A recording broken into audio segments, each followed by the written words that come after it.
Good afternoon, Twitter. This is the first episode of Opinions and Assholes, where everyone has an opinion, and some of our opinions have us coming off as we assholes. And as I say we, I'm not excluded and from this comment and from my own platform.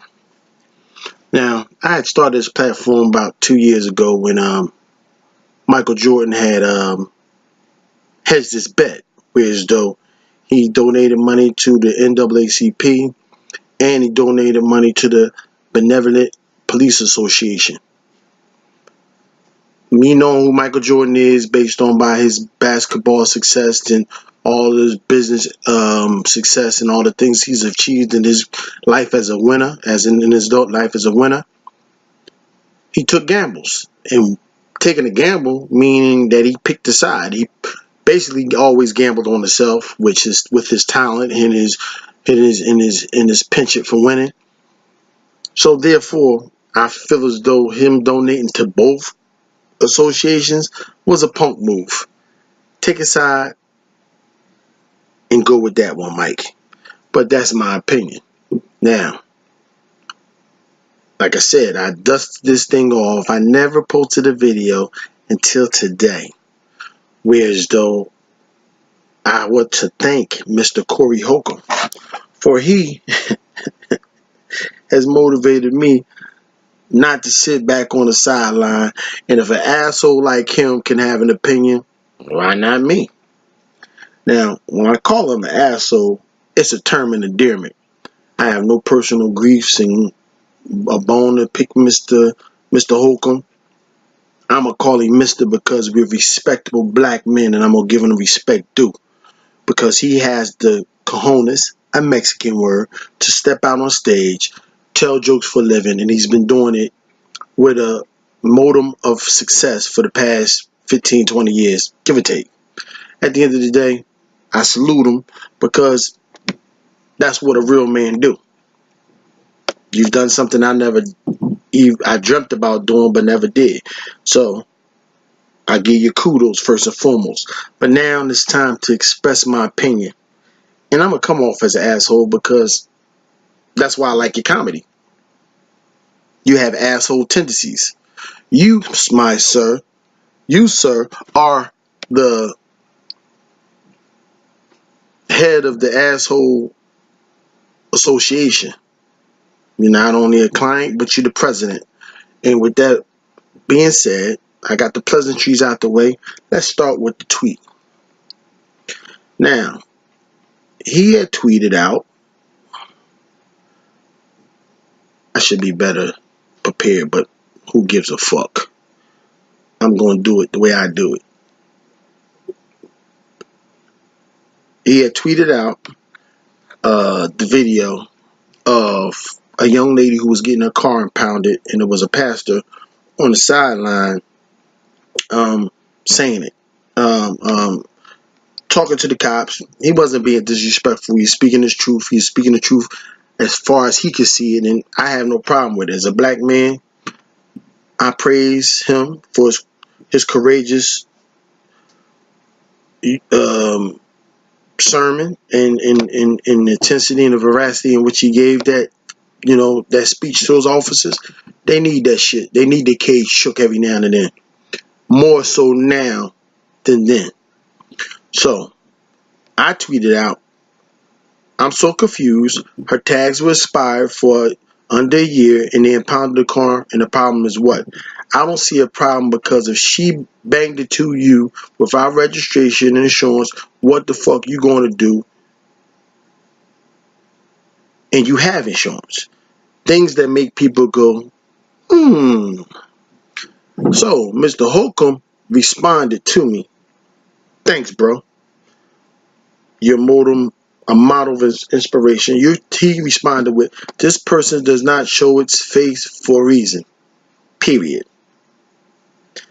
Fuck you need to see my face for, nigga? Sound kinda suspect to me.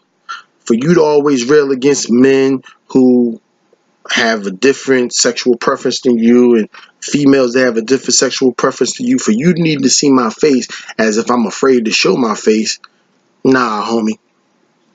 It ain't that at all. I want the whole purpose of what I do to be the content and not who I am or the character, who I am to be the focal point. But I ain't ashamed now. Got a gray ass beard, big ass bald head. I'm good. I'm comfortable with the skin I am. It took me a long time to get there, but hey, I had my doubts and my struggles with insecurity, like most people do. But I'm cool because I'm almost a half a century old, and I don't give a fuck. For those who don't know what a century is, that's 100 years, so I'm almost 50. I'm going down the hill, but it's all good. So that's the first point. You don't need to see my motherfucking face, but here it is, nigga. It also avoids the obvious danger of Caucasian cops' presence around black folks. Me personally, I've been afraid of black cops more than I've been of white cops. I'm afraid of cops, period. Not fear like, oh, I'm scared, but I don't want to fuck with them if I don't have to. I ain't calling them for nothing I can handle on my own. And at the end of the day, when I hop my happy ass into my car, I'm going to make sure I have my license, my registration, and my insurance. I ain't no drugs in the car because I don't do drugs, and I stopped drinking. So, to put in the context, understanding that premise of me, Google McRae versus the state of Pennsylvania, you will see that I have fought white supremacy on a higher level, sir. So, therefore, that's my response to you. That you gotta have your shit together. I used to ride dirty, you know what I mean? Philly, we call them squatters or hoopty or whatever. No registration. Oh, somebody else copy of somebody else's insurance, a suspended license. Been there, done that. But I had to learn that what I was told as a child didn't change. That as a black man, talking to black men right now, black people in general, and then everybody else. As a black person in this country, you have to work twice as hard, twice as long, and be 10 times better just to be equal to white, based on white people's point of view of us. So therefore, there it is. I know who I am and I know where I'm from. I live in Philadelphia. There was once a police chief named Frank Rizzo who became the mayor of Philadelphia. In Philadelphia, this is how it broke down when it came to Frank Rizzo. White people loved him. Some black people loved him. Most black people hated that motherfucker because he used to come in our communities, line us up on the wall, go through our pockets, shake us around. Little nigga, you gonna stay straight, you gonna do this, we watching your little black ass, yada, yada, yada. At the end of the day, it didn't break us, it made us stronger. It made those of us who wanted to be law-abiding citizens, even though the system is stacked up against us, we didn't get engaged in crime. And when we do, we knew what the consequences was because we used to watch motherfucking Beretta. And when Beretta used to come on, he used to come on like this. Don't do the crime if you can't do the time. Oh yeah, don't do it. So therefore, you had a choice. You could either get into the crime pocket or you can go and say, okay, I'm gonna walk the line. Me, I always walk down the middle because sometimes I did some crazy shit and sometimes I said, you know what? It ain't even worth it. At the end of the day, most black folks that have been working hard, working their ass off, trying to get their slice of the American pie, walk the line. And they know when they go to work, they can't do what Susie and Bobby do. You have to work twice as hard, twice as long, and be 10 times better just to be equal. I'm tired of this shit, just like everybody else, because I just want to be treated fairly on the merits of what I do. But when you put on those glasses of racism, you're going to be first and foremost judged by the skin that you're in. So therefore, when I speak to Mr. Holcomb, I'm not losing a point of what everything I'm saying. The point is, she didn't have registration on her car. She shouldn't be fucking driving. That's my opinion. Anybody out that's looking at this video that don't got registration on their motherfucking car need to park said motherfucking car. Because excuses are tools of incompetence. If you don't got insurance, you know what's going to happen. They got that shit where as though they can ride right beside you and pick up your tag number and know automatically that your registration is suspended because you don't got insurance. Your license is suspended. They know all that shit before they pull you the fuck over. Most black people know you're going to get pulled the fuck over. It ain't right. I don't like it. I'm tired of motherfucking white folks fucking with me too, Mr. Holcomb. But at the end of the day, don't give them a reason to fuck with you. How about that? Stop turning every little motherfucking situation that goes on in the black community into, oh, it's a violation of our civil rights. Some shit, you just do stupid shit. And if you do stupid shit gonna happen to you. That's just how it go. Let's continue with the tweet that he responded. But we don't expect you to see the problem. Nigga, I just broke down to you that I've seen the problem. I've been a victim of circumstances. I ain't even do shit sometimes. And they got pulled the fuck over. And it pissed me the fuck off. But what I'm gonna do? Oh, let me start fighting the motherfucking cops and get shot. Now, some of this shit that been happening on videos and on the internet that I've seen with my eyes is just bullshit. But most of the time I see a nigga running. Where I'm from, you don't run from the cops if you ain't do nothing. You start running, you look like you fucking guilty. How I know? One time I ran from the motherfucking cops because some dude got mugged around on Parkside Avenue by some of the homies, and I ran with the motherfucking cops, and I was drunk. I had just drunk like 240s with the homies on the corner, and I ran, and I got away. But this nigga that I used to look up to when I was younger, and my old head, God rest his soul, my Uncle Fred, was sitting on the step. The cops came and asked, "Do you see a dude on the bike?" My Uncle Fred said, "Nah, I ain't see him." The other nigga was like, "Yo, yeah, he lived right there." And I was laying on the porch, and my mom opened the door, and I dipped in the house and left the bike on the porch. Cops got me. They took me around the corner, stood me in front of this old beat up black dude. I don't even remember the old black dude name, but he was beat the fuck up. All leaking and shit. It was like, "Yo, is this the guy?" If that motherfucker would have said, "Yeah," I would have got charged with fucking robbery that night. But obviously, God was on my side, and he told the cops, no, it wasn't him. They still locked my black ass up for curfew violation because it was after the time that I wasn't supposed to be outside. I got a fucking fine for $50.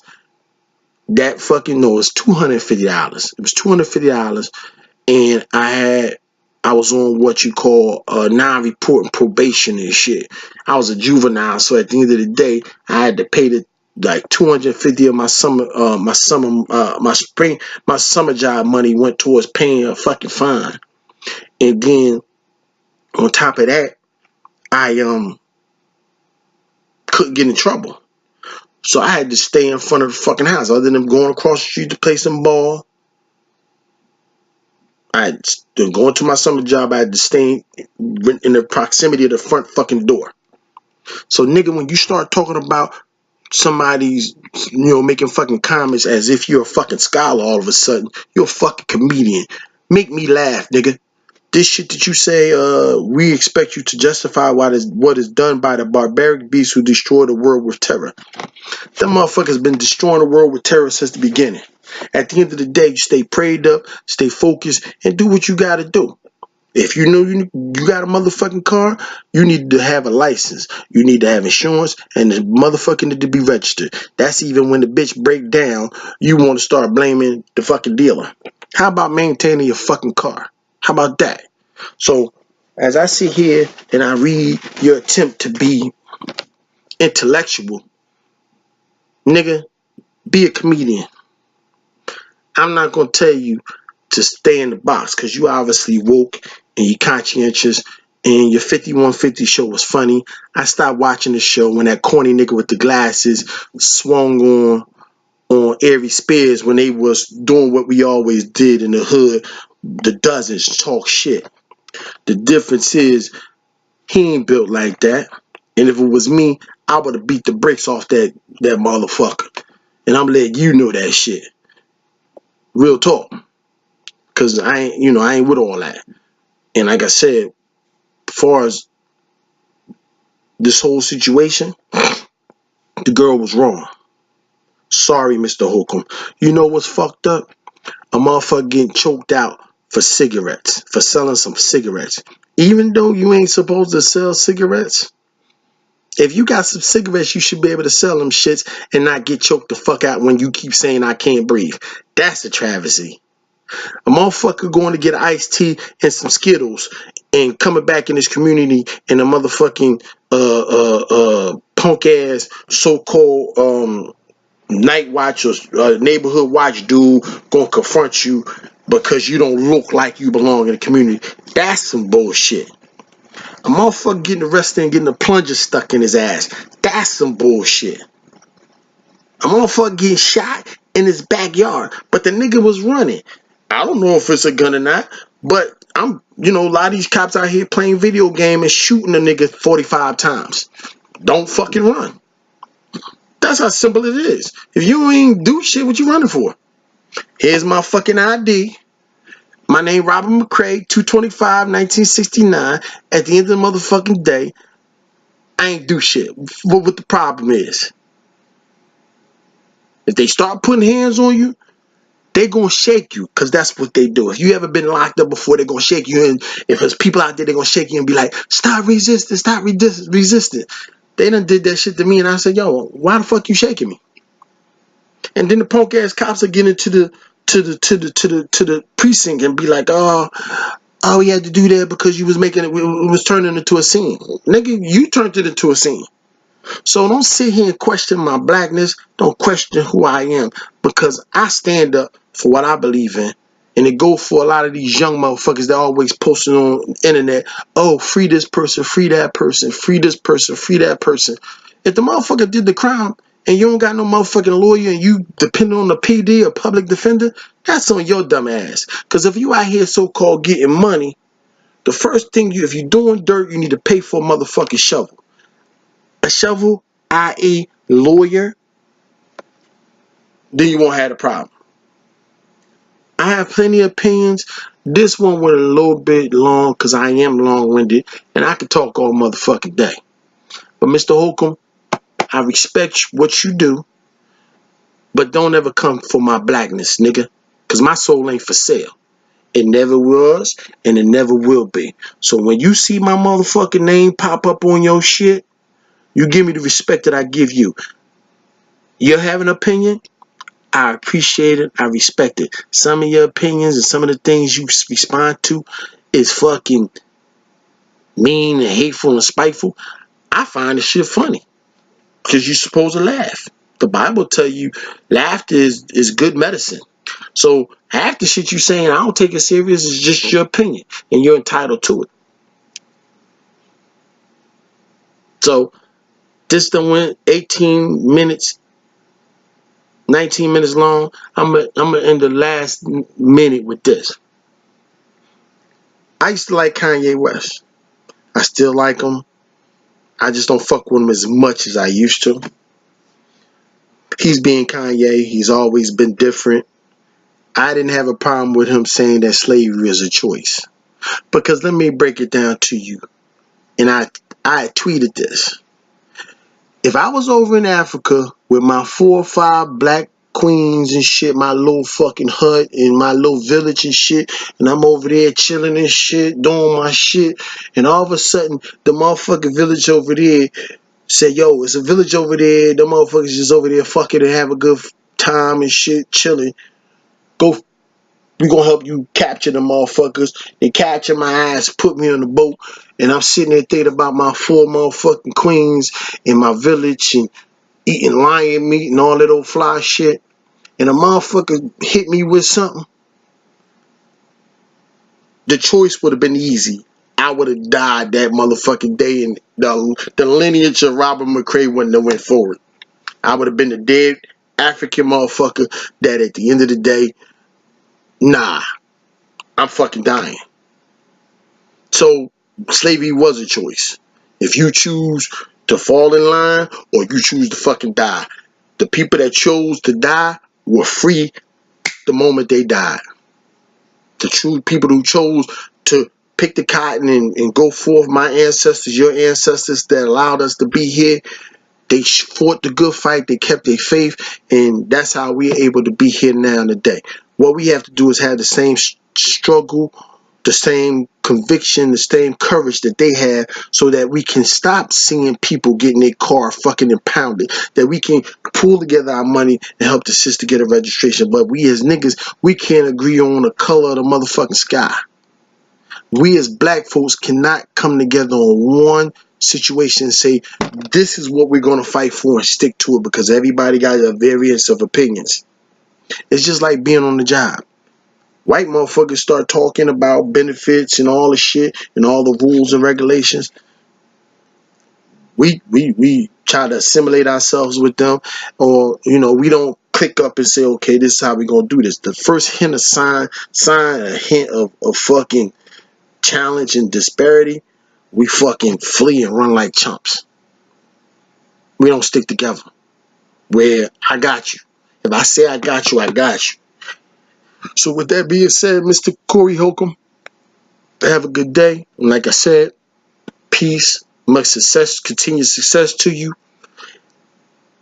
And I wish you the best. But don't get it fucked up, nigga. Don't ever question my blackness. Alright? Peace.